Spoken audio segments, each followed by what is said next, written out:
신앙 고백하겠습니다. 전능하사 천지를 만드신 하나님 아버지를 내가 믿사오며 그의 외아들 우리 주 예수 그리스도를 믿사오니 이는 성령으로 잉태하사 동정녀 마리아에게 나시고 본디오 빌라도에게 고난을 받으사 십자가에 못 박혀 죽으시고 장사한 지 사흘 만에 죽은 자 가운데서 다시 살아나시며 하늘에 오르사 전능하신 하나님 우편에 앉아 계시다가 저리로서 산 자와 죽은 자를 심판하러 오시리라. 성령을 믿사오며 거룩한 공회와 성도가 서로 교통하는 것과 죄를 사하여 주시는 것과 몸이 다시 사는 것과 영원히 사는 것을 믿사옵나이다. 아멘. 408장입니다. 408장.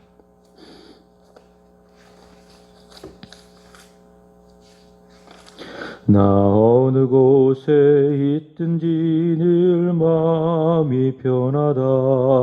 주 예수 주신 평안함 늘 충만하도다. 나의 마음속이 늘 평안해. 나의 마음속이 늘 평안해. 악한 죄 파도가 많으나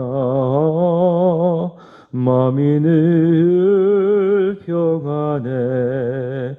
내 마음에 솟는 영생수 한없이 흐르니 목마름 다시 없으며 늘 평안하도다. 나의 마음속이 늘 평안해. 나의 마음속이 늘 평안해. 악한 죄 파도가 많으나 마음이 늘 평안해. 참되신 주의 사랑을 영원치 못하네. 그 사랑 내 마음 여시고 소망을 주셨네. 나의 마음속이 늘 평안해. 나의 마음속이 늘 평안해. 악한 죄 파도가 많으나 마음이 늘 평안해. 주 예수 온갖 고난을 왜 몸소 당했나. 주 함께 고난 받으면 멸류관 얻겠네. 나의 마음속이 늘 평안해. 나의 마음속이 늘 평안해. 악한 죄 파도가 많으나 마음이 늘 평안해. 사도행전 21장 27절부터 36절까지입니다. 사도행전 21장 27절에서 36절까지입니다. 그 이래가 거의 참에 아시아로부터 온 유대인들이 성전에서 바울을 보고 모든 머리를 충동하여 그를 붙들고 외치되 이스라엘 사람들아 도우라. 이 사람은 각처에서 우리 백성과 율법과 이것을 비방하여 모든 사람을 가르치는 그 자인데 또 헬라인을 데리고 성전에 들어가서 이 거룩한 것을 더럽혔다 하니 이는 그들이 전에 에베소 사람 드로비모가 바울과 함께 시내에 있음을 보고 바울이 그를 성전에 데리고 들어간 줄로 생각함이러라. 온성이 소동하여 백성이 달려와 모여 바울을 잡아 성전 밖으로 끌고 나가니 문들이 곧 닫히더라. 그들이 그를 죽이려 할 때에 온 예루살렘이 요란하다는 소문이 군대의 천부장에게 들림에 그가 급히 군인들과 백부장들을 거느리고 달려 내려가니 그들이 천부장과 군인들을 보고 바울 치기를 그치는지라. 이에 천부장이 가까이 가서 바울을 잡아 두세 사슬로 결박하라 명하고 그가 누구이며 그가 무슨 일을 하였느냐 물으니 우리 가운데서 어떤 이는 이런 말로 어떤 이는 저런 말로 소리치거늘 천부장이 소동으로 말미암아 진상을 알 수 없어 그를 영내로 데려가라 명하니라. 바울이 층대에 이를 때에 무리의 폭행으로 말미암아 군사들에게 들려가니 이는 백성의 무리가 그를 없이 하자고 외치며 따라감이러라. 아멘. 바울은 가이사랴 빌립의 집에 있을 때에 아가보라고 하는 선지자가 유대로부터 찾아와서 바울이 예루살렘에 가게 되면 당하게 될 일을 예언을 합니다. 결박을 당하고 이방인의 손에 넘겨져 죽을 수도 있다라고 예언을 하게 된 것입니다. 오늘의 본문은 그 예언대로 이루어진 것을 볼 수가 있습니다. 아가보가 이야기했던 것처럼 바울이 결박을 당하고 그리고 이방 사람 로마 군대에 의하여 넘겨집니다. 오늘 본문부터 사도행전이 끝나게 되는 마지막 28장까지는 사도행전의 4분의 1의 분량에 해당합니다. 그리고 시간적으로 본다면 바울이 5년간 일어난 사건이 21장부터 그리고 28장까지의 내용이라고 할 수 있겠습니다. 주제는 고난입니다. 바울의 고난입니다. 예수님 때문에 그리고 복음 때문에 당하게 되는 사도 바울의 고난.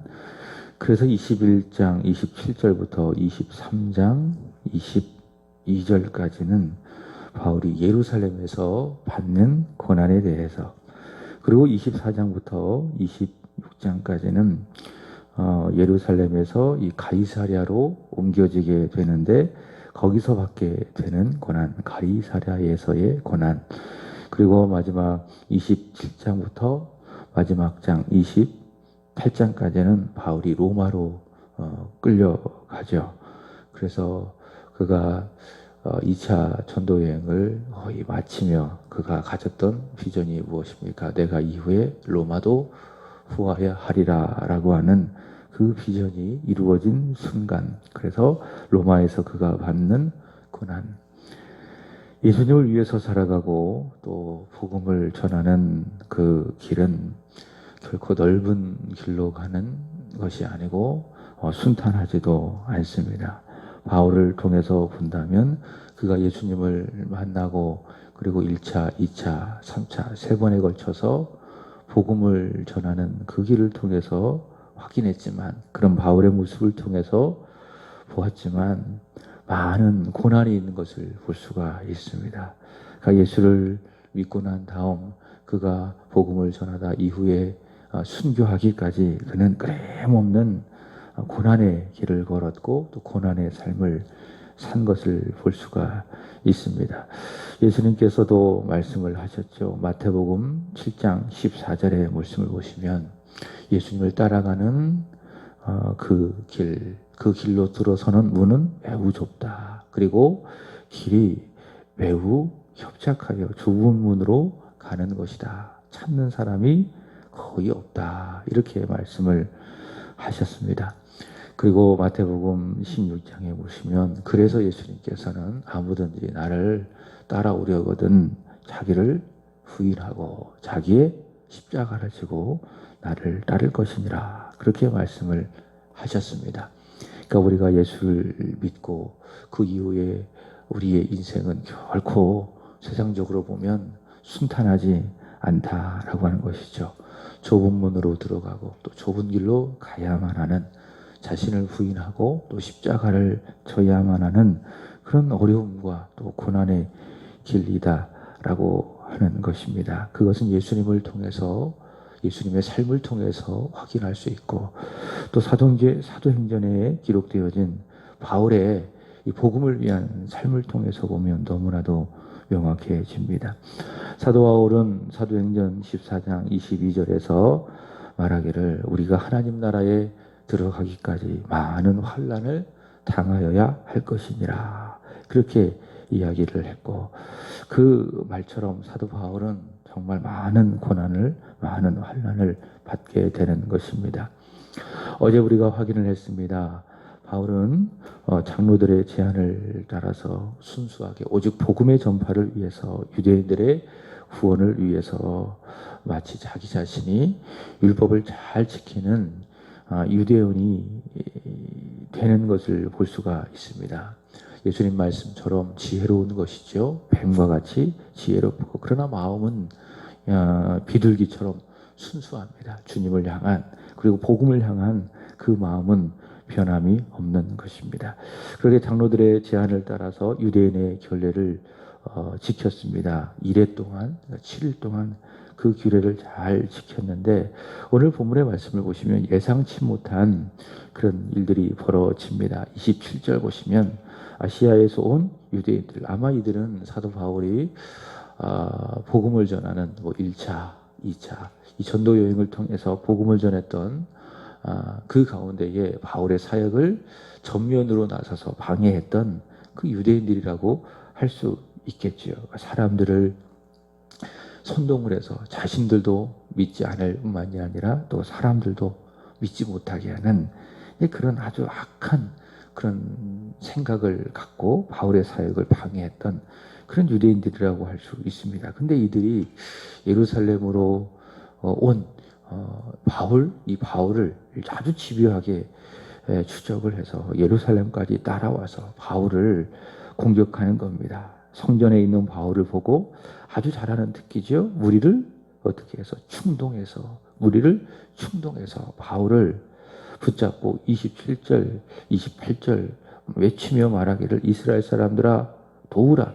이 사람은 각처에서 우리 백성과 율법과 이것을 비방하여 모든 사람을 가르치는 자인데, 또 헬라인을 데리고 성전에 들어가서 이 거룩한 것을 더럽혔도다. 이렇게 이야기합니다. 자, 무리를 충동해서, 무리를 선동해서, 이게 유대인의 특징이에요. 예수님도 십자가에서 죽으시기 전에 죄인으로 이렇게 빌라도에 의해서 고소를 당했지 않았겠습니까? 근데 빌라도가 예수님을 처음 보았을 때 죄가 없는 거예요. 이것은 명확하게 보고 또 보더라도 예수님께서는 죄가 없는 거예요. 근데 얼떨결에, 그리고 무리의 말에 예수님을 죄인으로 넘겨줍니다. 왜 그랬습니까? 무리들의 손동질에 놀아난 겁니다. 그게 이제 유대인의 특징이죠. 그를 십자가에 못 박아라. 여기 바울에게도 마찬가지예요. 바울이 죄가 하나도 없어요. 바울을 잡을 어떤 그런 거리가 없는 것입니다. 근데 바울이 전하는 그 복음이 싫고, 또 바울이라고 하는 사람 자체가 싫으니까는 그를 어떻게 하면은 죄인으로 몰아서 죽일 수 있을까? 그래서 무리를 충동해서 그를 붙들고 말하기를, 28절 다시 보시면 두 가지를 이야기해요. 첫 번째로는 유대인을, 그러니까 우리라고 하는 거는, 우리 백성이라고 하는 거는 유대인을 말하는 겁니다. 유대인을. 그 다음에 두 번째로는 율법을, 그 다음에 세 번째로는 성전을 비방한다. 그렇게 이야기하고, 두 번째로는 헬라인을 데리고, 28절 하반절과 29절 이어지는 말씀인데, 헬라인을 데리고 성전에 들어와서 이 성전을 더럽혔다. 원래 성전은 유대인들만 들어가게 되었는데 헬라인을 데리고 와서 성전을 더럽혔다. 이렇게 우리를 충동해서 바울을 죽이려고 하는 것을, 죄인으로 넘겨 결박하여 죽이려고 하는 것을 볼 수가 있습니다. 바울은요, 유대인을, 율법을, 성전을 비판하지 않았습니다. 그렇지만 그들의 잘못된 선민사상, 바울은 너희들이 아브라함의 자손이라고 구원받았다고 착각하지 말아라. 이렇게 바울이 이야기하는 겁니다. 유대인이라고 하는 외적인 신분이 너희를 구원하는 것이 아니다. 그렇게 빠르게 전한 거예요. 그리고 율법을 지켜 구원을 받는다라고 하는 이 행위적인 구원, 이것이 하나님의 말씀에 의거했을 때에 이것은 잘못됐다라고 이야기하지, 이런 사실에 대해서 바울은 비방한 적이 없습니다. 야, 나도 유대인이다. 나도 율법으로는 열성이 있는 사람이다. 율법을 철저히 지키는 사람이다. 나도 성전의 신앙을 가지고 있는 사람이다. 그러나 그것을 너희가 소유하고 그런 신분을 너희가 가졌다고 해서 그것 때문에 하나님의 백성이 되는 것이 아니다. 오직 하나님의 백성이 되는 것은 주 예수의 은혜로, 믿음으로, 예수로 말미암아 된다. 이렇게 이야기를 했는데 유대인들이 이것을 어떻게 했어요? 오해했어요. 그리고 말하기를 이 바울이 아시아 전 지역을 두루 다니며 말하기를 유대인과 율법과 성전을 비방했다. 이렇게 오해를 하고 있는 거예요. 그 다음에 두 번째로는 헬라인을 데리고 성전에 들어갔다라고 이야기하는데, 자, 29절 보시면은 이렇게 누가는 덧붙입니다. 어떻게 덧붙이냐? 이는 그들이 전에 에베소 사람 드로비모가 바울과 함께 신에 있음을 보고 바울이 그를 성전에 데리고 들어간 줄로 보였다. 생각했다. 그러니까 전에 이 바울이 이 헬라 사람이었던 모양이죠. 이 드로비모라고 하는 사람과 이렇게 신에 함께 있었어요. 함께 뭐 이야기를 했던지, 함께 교제를 했던지 했겠죠. 이것을 딱 보고 지금 바울을 오해하는 거예요. 이 바울이 저 부정한 헬라인 사람을 데리고 성전 안으로 들어갔다. 그래서 이 사람은 결박당하여 또 죄인으로 넘겨져 마땅하다. 이렇게 하면서 바울을 오해를 했습니다. 단지 바울을 모함하여 죽이기 위해서 있지도 않은 사실을 만들어서 마치 그것이 사실처럼 몰고 가는 것을 볼 수가 있습니다. 요즘에 사실 그렇지 않겠습니까? 한 사람을 매장시키기 위해서는, 한 사람을 죽이기 위해서는 수단과 방법을 가리지 않습니다. 있지도 않은 그런 사실을 마치 사실처럼 왜곡해서 그 사람에게 적용시켜서 죽이는 이런 일들이 사실 요즘에도 이 정치계에서 보면 정말 많이 있는 것을 볼 수가 있습니다. 참 안타까운 현상이고 사람이 죄인이다라는 것을 확인하게 됩니다.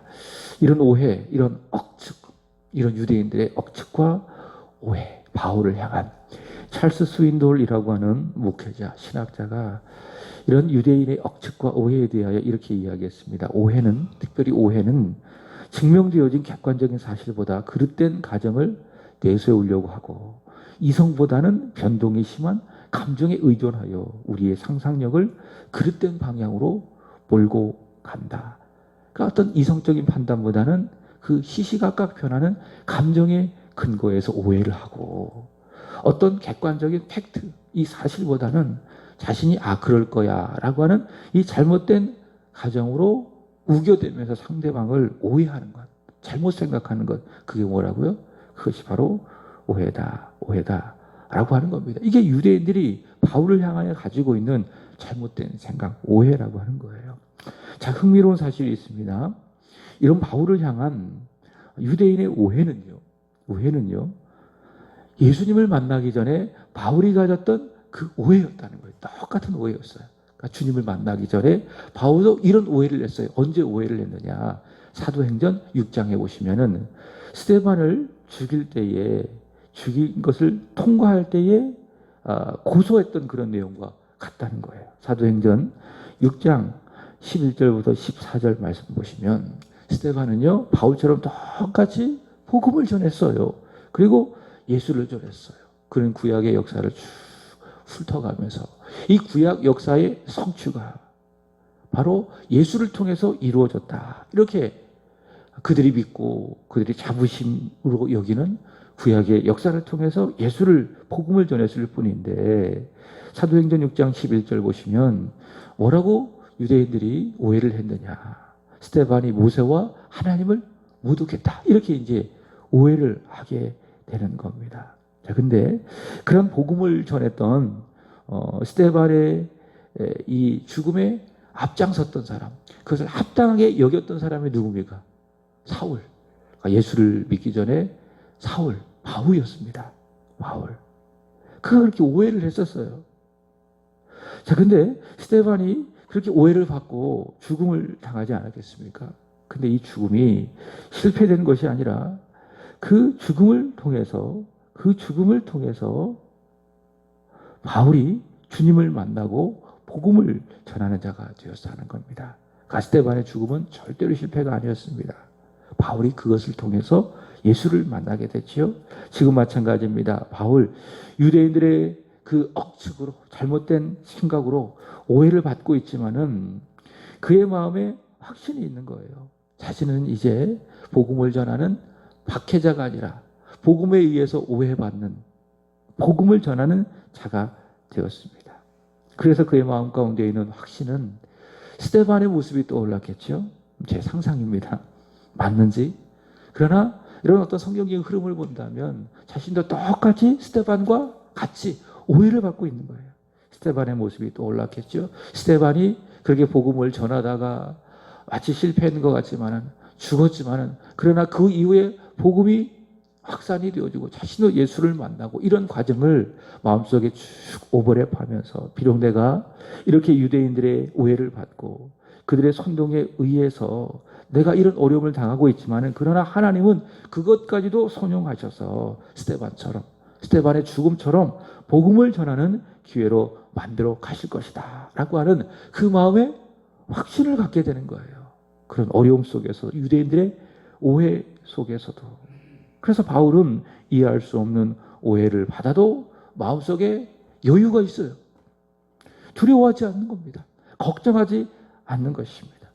여러분, 우리가 살아가면서요, 오해를 받을 때가 있습니다. 예상치 못하게. 그러나 그 오해를 푸는 것도 중요합니다. 여러분, 그렇지만 더 중요한 것은 오해를 풀다가 어때요? 더 큰 오해가 생길 수가 있어요. 상대방 이미 그 오해 때문에 마음이 상해 있어요. 마음이 꼬일 대로 꼬여져 있어요. 그죠? 그래서 때로는 기다릴 필요가 있는 거예요. 시간이 지나가면 그 불편한 마음, 오해했던 마음이 이렇게 풀려질 수가 있으니까는. 근데 우리는 마음이 급하거든요. 지금 상대방이 나에 대해서 오해를 하고 있으니까는 그걸 내가 풀어줘야 되겠다. 그러면은 풀려져요, 안 풀려져요? 오히려 더 안 풀려지는 것을 볼 수가 있습니다. 오히려 오해를 풀다가 더 큰 오해가 생기는 그런 일들이 벌어지죠. 그래서 때로는 우리는요, 그 모든 오해받는 상황 속에서 그 모든 것들을 하나님의 손에 맡겨드리는 것이 중요합니다. 그저 주님을 위해서, 복음을 위해서 묵묵히 내 길을 가면 되는 겁니다. 하던 대로 그대로 하면 되는 것입니다. 그러면 하나님께서 하나님의 때에 그 오해를 풀어가시는 거예요. 로마서 8장 28절의 말씀처럼 하나님은요, 전능하시고 그리고 진실하시고 신실하셔서 모든 일을 합력해서 선을 이루어 가시는 것입니다. 하나님 오해와 실패를 통해서도 승리를 만들어내시는 전능하신 하나님, 스데반이 그렇지 않았겠습니까? 스데반이 돌에 맞아 복음을 전하다가 죽었습니다. 그러나 그것까지도 하나님은 선하게 사용하셔서 그 이후에 사람들이 흩어지게 되어지고 복음이 땅끝까지 전하게 되고 특별히 바울이 예수를 믿고 구원받는 기회로 하나님께서는 만들어 가시는 것입니다. 지금 사도 바울은 유대인들의 오해를 받고 있지만 유대인들의 선동질에 의하여 고난을 받고 있지만은 그러나 그는 그 모든 어려움의 상황을 하나님께 맡겨드리고 하나님께서 풀어가시도록 모든 상황을 이끌어 가게 하는 겁니다. 이게 바울의 믿음입니다.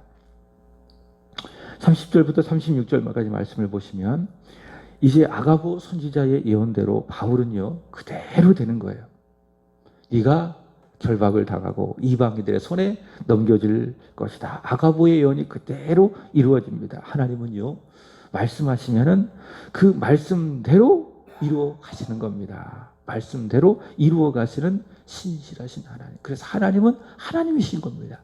그게 하나님의 신실하심이에요. 근데 우리 사람은 그렇지 않잖아요. 문제도 많고 또 나약하고 또 실수도 많아서 우리가 말한 대로 이루어가지 못하는, 그래서 앞뒤가 안 맞는 그런 때가 많이 있지 않겠습니까? 그러니까 사람이 연약하다, 사람이 죄인이라는 거예요. 그러나 하나님은 완전하신 분이십니다. 말씀하시면 말씀대로 이루어 가시는 신실하신 하나님. 그래서 지혜가 뭐냐? 우리가 살아가면서 내 생각대로 어떤 순리대로 또 흐르는 대로 살아가는 것이 아니라 지혜는 뭐냐? 믿음의 사람에 있어서 말씀대로 살아가는 거예요. 하나님 말씀대로 살아가는 사람이 지혜, 그리고 믿음에 있는 사람. 말씀대로 지금 바울은 이루어졌어요. 33절 보시면은 바울은 쇠사슬에 매인 채 영내로 끌려 들어갑니다. 36절 보시면 유대인들은 결박된 그런 바울을 쫓으면서 외칩니다. 그를 없이 하자. 그를 없이 하자. 외치면서 바울을 끝까지 따라갑니다. 마치 예수님을 죽일 때처럼 성난 군중들이 그렇게 외치고 있습니다. 이성을 잃은 성난 짐승처럼. 말씀드린 것처럼 마치 예수님께서 빌라도 앞에서 불의한 재판을 받으실 때에 누가복음 23장 18절 보시면은 그들이 외쳤지요. 예수를 없이 하라. 예수를 없이 하라. 그렇게 외쳤던 유대인들을 생각하는 그 그림이 그대로 바울에게도 재현되고 있습니다. 이런 예수님의 고난, 그렇게 받았던 예수님의 이 고난, 그것은요, 예수님의 입장에서 보면 부활을 위한 관문이었습니다. 오늘 마찬가지입니다. 바울이 결박되었어요. 그를 따르면서 유대인들이 외치는 거죠. 그를 없이 하자. 그를 없이 하자. 이렇게 받는 바울의 고난은 뭐냐? 결국 복음의 승리를 위한 관문이라는 거지요. 예수님께서도 그 고난의 관문을 통과해서 부활의 영광, 승천의 영광, 하나님 보좌 우편에 앉으시는 그 영광을 얻으셨던 것처럼 오늘 바울도 마찬가지. 비록 그를 없이 하자라고 하는 유대인들의 이런 비난이 있고 또 바울이 죽음을 당하게 되는 그런 위기에 놓여 있지만은 그러나 그게 끝이 아니다. 이런 관문을 통과해서 그는 반드시 복음의 승리, 복음의 영광스러운 그 길로 가게 될 것이다 라는 겁니다. 여러분, 영어로 이런 말이 있습니다. No cross, no crown이라고 하는 말이 있습니다. 고난이 없이, 십자가 없이 왕관도 없다라고 하는 말이 있습니다. 다시 말해 왕관을 얻으려면 반드시 십자가를 져야 한다. 십자가를 통과해야 된다라는 겁니다. 고난을 통과해야 반드시 영광을 얻게 된다라는 겁니다. 그러므로 그리스도인의 고난, 주님 때문에, 복음 때문에 당하게 되는 그리스도인의 고난은요, 실패가 아닙니다. 승리를 위한 과정, 승리로 가기 위한 관문이라는 겁니다. 바울은 이것을 알기 때문에 고난 속에서도 초연합니다. 불안해하지 않습니다. 믿음이 있고요. 그리고 여유가 있습니다. 고난의 승리가 보이기 때문에 잊지 마십시오. 고난 없이 승리도 없습니다. 오늘의 고난, 오늘도 살아가는 일들 가운데 우리 주님 때문에 당하는 고난 기꺼이 그리고 진심으로 고난 후에 받게 되어질 승리를 바라보며 감당하게 되기를 축복합니다. 기도하겠습니다. 하나님 아버지, 하나님 나라에 들어가기까지 많은 고난이 있음을 오늘의 말씀을 통해서 바울의 우습을 통해서 봅니다. 아가보 선지자의 예언대로 고난을 받았던 바울, 그러나 우리 주님은 역사하사 그 고난 중에도 바울과 함께 하시며 고난을 승리로, 고난을 손으로 바꾸어 가시는 우리 주님을 보기에 바울은 고난을 피하지 아니하고 오히려 감당하며 믿음으로 견디는 것을 볼 수가 있습니다. 하나님, 우리에게도 그러한 믿음을 주사 어려움 속에서도 때로는 주님 때문에 당하는 손해와 고난의 어려움 속에서도 저희들 실망, 낙심, 두려워하지 않게 하여 주시고 그 고난 가운데 함께 하시며 전능하셔서 합력해서 선을 이루어 가시는 우리 주 예수 그리스도를 신뢰하며 그리스도의 남은 고난을 우리의 육체에 기꺼이 채우게 하여 주옵소서. 고난 뒤에 있는 복음의 승리를 보게 하여 주시고 믿음을 갖고 기뻐하며 여유롭게 그 모든 고난을 감당하는 믿음의 사람, 승리의 사람이 되게 하여 주시기를 원합니다. 하나님, 어제 우리 임시 공동의회를 통하여서 하나님 권사님의 두 분을 피택하게 하여 주시니 감사합니다. 예비 권사님들 기도하며 성령 충만한 사람이 되게 하여 주시고 교회를 위하여, 하나님 나라를 위하여 쓰임받기를 원하며 목회자의 좋은 동력이 되는 착하고 신실한 빌립과 같은, 스데반과 같은 그러한 일꾼이 되게 하여 주시기를 원합니다. 하나님, 오늘은 일구역을 위하여 기도드립니다. 이성희 집사님, 구남이 진홍, 본학, 본경, 은솔, 조동희 최현미 집사님, 조현준, 예준, 보배, 이필려 집사님, 예성, 예찬, 하나님 이들을 기억해 주시기를 원합니다.